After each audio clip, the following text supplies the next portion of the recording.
What is up, guys? It's Shop from Pop Shop here, and in this video I'm going to be talking about the new trailer that's been released by 343 titled Halo the Master Chief Collection Terminals.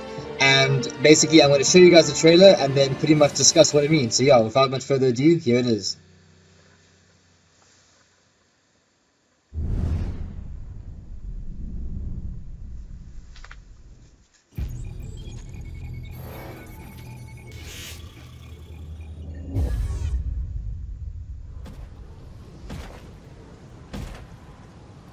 I have had many names in this long war. The humans knew me as Destroyer. For the Covenant, I was Supreme Commander. The Prophets named me Arbiter. And your Master Chief calls me friend.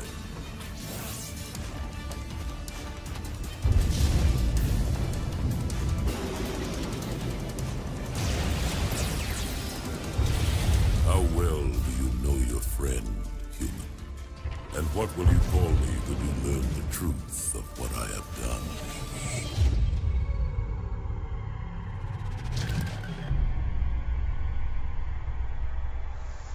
Alright, so that was an awesome trailer right there, pretty much showcasing the Arbiter. And because it's named Terminals, there's quite a lot of things I'm going to take away from this trailer, and I'm pretty much going to discuss everything. So I'm going to break it up into three main points, and the first point, which I'm going to bring up first, is what does this trailer actually mean? Why is it important? Well, basically, it pretty much shows for me that Arbiter is definitely going to be in Halo 5. Now, from the first trailer we saw about the Master Chief Collection, we saw that everything shown of Master Chief was actually a hologram to some other Spartan, and the person narrating it was in fact the Arbiter, if you didn't pick that up. But it becomes very obvious when the Spartan moves ahead into the daylight, and you can clearly see the Arbiter's reflection on his screen, basically telling us that he's pretty much talking to the Spartan. So based on that, we already knew the Arbiter was going to be significant, but now we can see in this trailer the Arbiter is pretty much being mentioned the whole time. He's narrating it, he's shown there, so it's very obvious that the Arbiter is going to make a big return into the Halo franchise in Halo 5. And the reason this is so significant is because even though Halo 4's story was so good and it was so well told, I felt that because the game was a little bit rushed, they never really explained the proper fighting going on between the humans and the Covenant after Halo 3. Because now, in the end of Halo 3, basically, you know, the elites and the humans were good, and the war was over. And I felt that besides from Spartan Ops and the actual main campaign, it was never really explained why it is that the elites and the humans were now fighting. Because as you remember, the Arbiter left and everything was fine. And the thing is, the Arbiter wasn't even mentioned in Halo 4. So I think him returning is really, really crucial, and it's going to, you know, break a lot of gaps in the story. So that's really great news. Now, the second thing I want to talk about is, who is the Arbiter actually? I'm sure some of you guys, like, maybe you know him, but didn't really know him that well. So in short, at the end of Halo Reach, when you get Cortana back to the Pillar of Autumn, the Pillar of Autumn pretty much fucks off because Halo Reach is getting destroyed by the Covenant, and it runs away and makes a random slip-space jump and ends up at a Halo ring, right? So that's what initially happens, and this is pretty much the end of Halo Reach. You see the Pillar of Autumn just getting the hell out of there, and then this is in Halo 2, you see the Pillar of Autumn running away.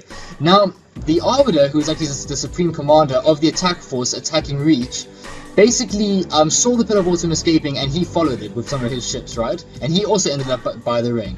But Master Chief pretty much fucked up the ring, and the ring was under the Supreme Commander's control. So as a result, he got into deep shit with the Council, or basically the Prophets, because he wasn't able to protect the Halo ring, and as a result everyone pretty much like got pissed off at him, and he was exiled and basically put into shame.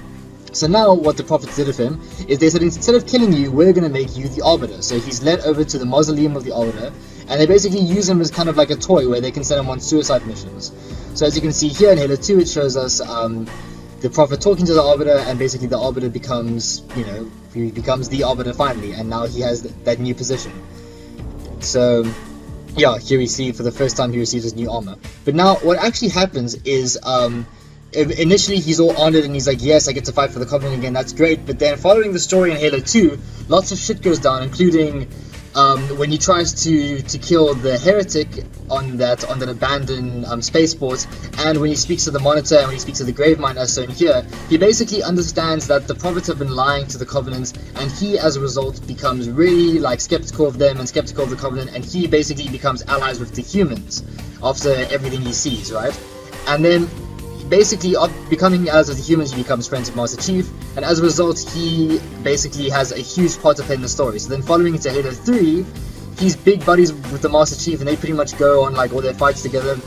And he's super important because, you know, he's like a main character, and he helps out Master Chief and the humans in pretty much every fight, and he's like a big deal. So the Arbiter makes a huge difference. And in Halo 4, he wasn't even present, and that for me was really odd.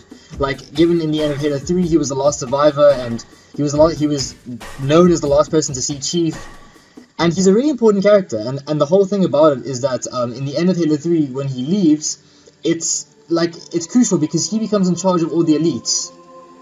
So yeah, it's really important that the Arbiter is actually coming back, and that's who he is. And of course, the Arbiter has probably one of the greatest quotes in all of Halo, which is, of course, "Hard to believe he's dead. Were it so easy." And that for me is just one of the coolest quotes in Halo, and Arbiter is a complete badass and completely important to the story. So now, what else is significant about this trailer? Well, basically, because it was said as the terminal trailer, we can pretty much assume that just as there were terminals in Halo 3, there will be terminals in the Master Chief Collection. And given that, those terminals will probably consist of information about the Arbiter and about his story and about what the hell he's been doing since the end of Halo 3 and what's been going on. And I think it's finally going to shed some light as to the gap between Halo 3 and Halo 4, and we're finally going to find out exactly why the Covenant started fighting with the humans properly, and we're going to find out where the hell the Arbiter has been this whole time.